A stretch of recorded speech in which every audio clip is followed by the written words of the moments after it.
हल्द्वानी प्रशासन ने 30 जनवरी को एक मस्जिद और मदरसे को अतिक्रमण बता दिया और कह दिया कि इसे हम गिराएंगे।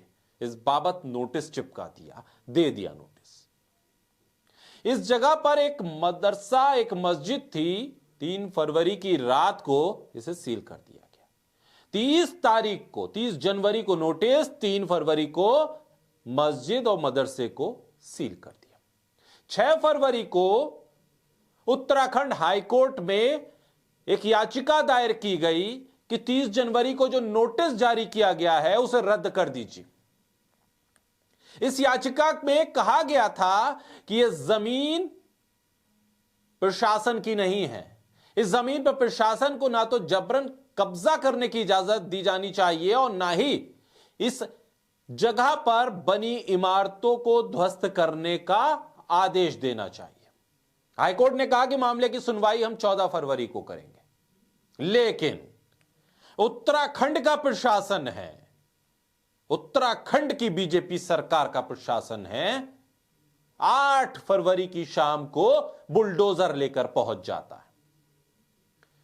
30 जनवरी को नोटिस, 3 फरवरी को इमारत सील।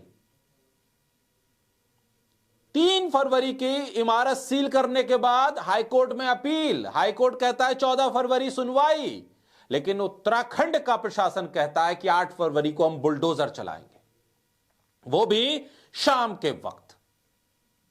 जिसके बाद क्या हुआ वो दुनिया ने देखा। 8 फरवरी की शाम उत्तराखंड का हल्द्वानी शहर हिंसा की आग में जल उठा। हिंसा तब भड़की जब प्रशासन की टीमें दल बल के साथ, ताकत के साथ, बुलडोजर के साथ मदरसे और मस्जिद को ढाने के लिए पहुंच गई। देखते ही देखते पूरे इलाके में मानो एक दंगा सा भड़क गया।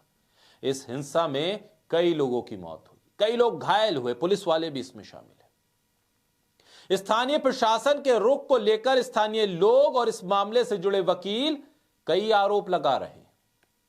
उत्तराखंड पुलिस की लोकल इंटेलिजेंस यूनिट ने 31 जनवरी और 3 फरवरी के बीच 5 बार प्रशासन को इनपुट भेजा। अपनी रिपोर्ट में इशारा किया कि मस्जिद या मदरसे को गिराने की स्थिति में भारी विरोध की संभावना है। इनमें से एक रिपोर्ट में एंटी इंक्रोचमेंट ड्राइव को सुबह के समय किए जाने की बात की गई। एक दूसरी रिपोर्ट में बताया गया कि ड्राइव के दौरान औरतों और बच्चों की मौजूदगी की वजह से बल का प्रयोग करने से हालात बिगड़ सकते हैं। बावजूद इसके प्रशासन ने इसे दरकिनार किया और बुलडोजर चला दिया। शाम को मुकदमा चल रहा है, 14 तारीख को सुनवाई होनी। आप उस सुनवाई का इंतजार नहीं करते। क्या जल्दबाजी थी? पहले आप सील कर चुके हैं एक जगह को, एक बार जाकर आप उसे सील कर चुके हैं। आप 14 तारीख तक रुक सकते थे। मालूम पड़ जाता कि कोर्ट में क्या दलीलें पेश की जाएंगी, क्या सबूत पेश किए जाएंगे, कोर्ट का रवैया क्या रहता है, उस पर स्टे मिलता है या नहीं मिलता है। इस मुकदमे में ना माननीय हाई कोर्ट ने किसी तरह का कोई स्टे दिया और ना ही प्रशासन को किसी तरह की अनुमति दी कि आप इसे गिरा दीजिए। जब प्रॉपर्टी एक सील की गई तो थोड़ा इंतजार करना चाहिए था। प्रॉपर्टी सील हो चुकी थी, यह अचानक गिराने कैसे पहुंच गए? यह जमीन नजूल की थी, इमारत नजूल की जमीन पर बनी थी। साल 1937 में सरकार ने यह जमीन मोहम्मद यासीन को खेती करने के लिए लीज पर दी थी।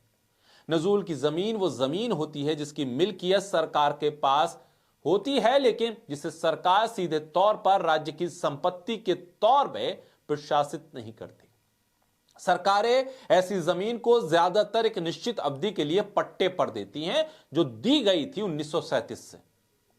शहर के विधायक ने सबके सामने कहा कि मलिक के बगीचे में और प्रभावित इलाके में पुलिस घरों में घुस रही है, महिलाओं को मार रही है। बहुत ज्यादा निर्दयता इस दौरान पुलिस ने की है। घरों को तोड़ा गया है, डंडे मारे गए हैं, धमकाया जा रहा है, जो इस दौरान जमकर हुआ है। करीब करीब बातें ये तब सामने आएंगी जब इंटरनेट खुलेगा। इलाके में इंटरनेट पर पाबंदी, दहशत का माहौल है। लोग कह रहे हैं कि सुनवाई किससे करें, बदहवास हैं लोग, घरों में है नहीं, घरों पर ताले हैं। सवाल यह कि आखिर किसके कहने पर यह बुलडोजर की कार्रवाई हुई? सील प्रॉपर्टी को गिराने की इतनी जल्दबाजी क्या थी? जब प्रॉपर्टी सील थी तो उसमें कोई गतिविधि हो नहीं रही थी, और जब गतिविधि नहीं हो रही थी तो हाईकोर्ट में जो सुनवाई होनी थी उसका इंतजार तो कर लेते। बिना इंतजार, आनन फानन में बुलडोजर की कार्रवाई, एलआईयू की तमाम रिपोर्ट को दरकिनार करने के बाद आखिर किस मकसद के तहत की गई, ये एक गंभीर सवाल अब उठ रहे हैं।